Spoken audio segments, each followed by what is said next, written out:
श्री स्वामी समर्थ. उद्या आहे अत्यंत पवित्र अशी संकष्टी चतुर्थी. यावेळी ती अधिक महिन्यामध्ये आल्यामुळे याला जास्त विशेष महत्व प्राप्त झाले.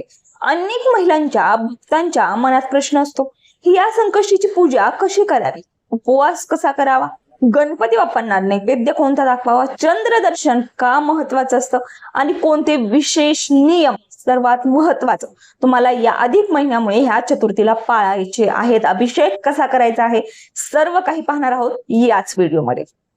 तर अधिक महिन्यातील ही संकष्टी खास आहे. अधिक महिना म्हणजे फक्त एक जास्त महिना नाहीये, तर हा काळ भक्ती, जप, दान आणि आत्मशुद्धीचा मानला जातो. म्हणूनच या काळात केलेली पूजा, नामस्मरण आणि व्रत यांना विशेष भावनेने महत्व दिलं जातं.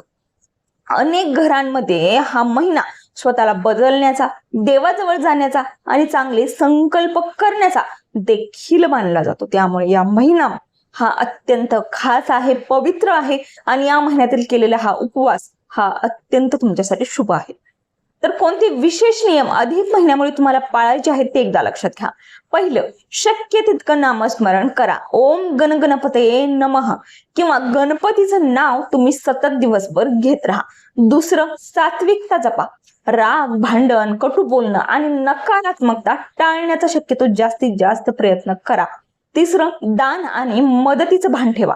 अन्नदान, गरजूंना मदत किंवा छोटे का होईना तुम्ही चांगले काम करा.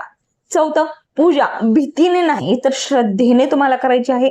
अधिक महिना म्हणजे कठोर शिक्षा किंवा भीतीचा काळ नाहीये, हा देवाशी नातं जास्त घट्ट करण्याचा महिना आहे.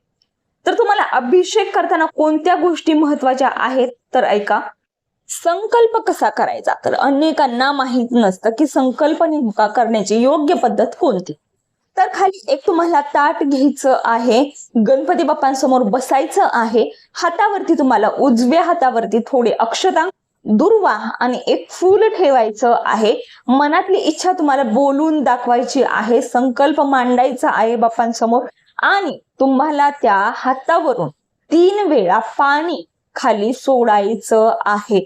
जे तुम्ही तांब्यामध्ये पाणी घ्याल ते 3 वेळा चमच्याने तुमच्या उजव्या हातावरून पाणी खाली सोडा, म्हणजेच तुमचा संकल्प हा बाप्पांसमोर पोहोचला जातो. तुमची कोणतीही इच्छा असेल तर ती तुम्ही बाप्पांसमोर मांडा. दुसरी गोष्ट, जलाभिषेक. अभिषेक सुरू करण्यापूर्वी स्वच्छ पाण्याने हलका जलाभिषेक करावा, म्हणजेच मूर्तीला आदराने स्नान घालावं. आणि काही परंपरांमध्ये पंचामृतापूर्वी हा जलाभिषेक केला जातो.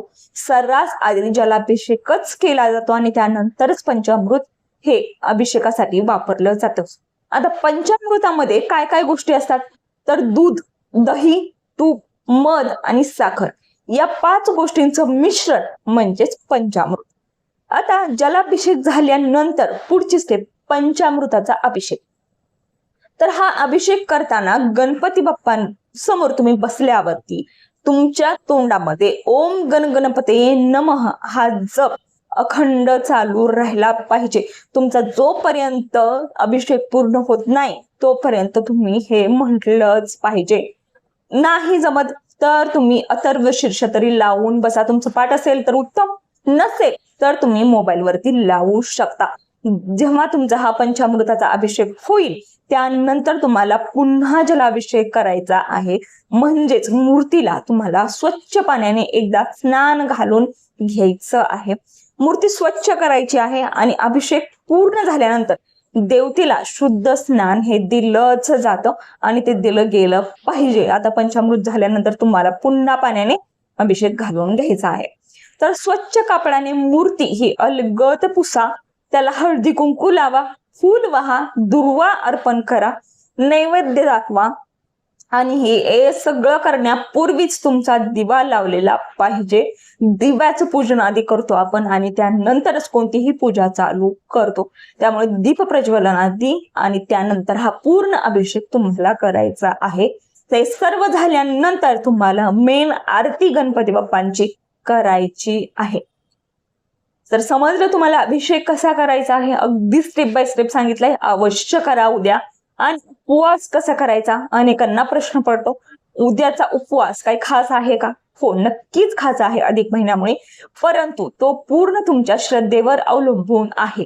काही जण दिवसभर निर्जळी करतात, तर काही जण फलाहार घेतात, उपवासाचे पदार्थ खातात. महत्वाची गोष्ट म्हणजे तुम्ही फक्त उपाशी राहणं नाहीये, तर तुमचं मन हे भक्तीत ठेवणं जास्त महत्वाचं आहे. विशेषतः ज्या वृद्ध आहेत, गर्भवती आहेत, ज्यांना तब्येतीचा त्रास आहे, अशांनी त्यांच्या स्वतःच्या प्रकृतीनुसार उपवास करावा. कोणतीही जबरदस्ती त्यांच्यावरती नाही, परंतु तुमचं मन हे भक्तीत असणं, गणपती बाप्पांचं सतत स्मरण करणं, कोणती तरी एखादी गोष्ट तरी उद्याच्या दिवसामध्ये चांगली करणं हे जास्त महत्वाचं आहे. या गोष्टीला जास्त महत्व आहे. तर हा व्हिडिओ आवडला असेल तर नक्की लाईक करा, चॅनलला सबस्क्राईब करायला मात्र विसरू नका. प्रत्येक गोष्ट व्यवस्थितपणे पाहिली आणि उद्याची संकष्टी खास आहे, अवश्य उद्याचा उपवास करा. धन्यवाद हा व्हिडिओ पाहिल्याबद्दल, मनापासून आभार.